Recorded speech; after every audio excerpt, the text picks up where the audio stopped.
Hey guys, welcome back to the YouTube channel. I'm Dante. Today we're going to go over things I dislike about cooktops as a tech. One thing I really don't like about the cooktops is you need a complete separate oven just to bake and cook at the same time. Like obviously your normal one that you have, you can cook up here, you can bake your food down here. It's fantastic. Best of both worlds. Don't need to buy another product. Another thing with the cooktops, as you can tell with this, pretend this is your counter surface. If I have to work on it, what I have to do is completely uninstall it again. So pretty much popping up like this. Just makes it a real pain to work on. It's a little bit trickier, tighter spots. Just all around not fun.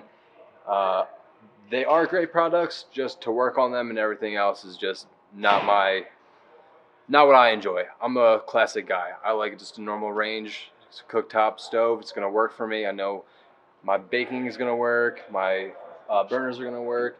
And the older ones are just easier to work on because you don't have to uninstall it. Everything's kind of right there. So that's all I have for you guys today. Have a wonderful time. Remember to like and subscribe. And, come back next week for another tech review.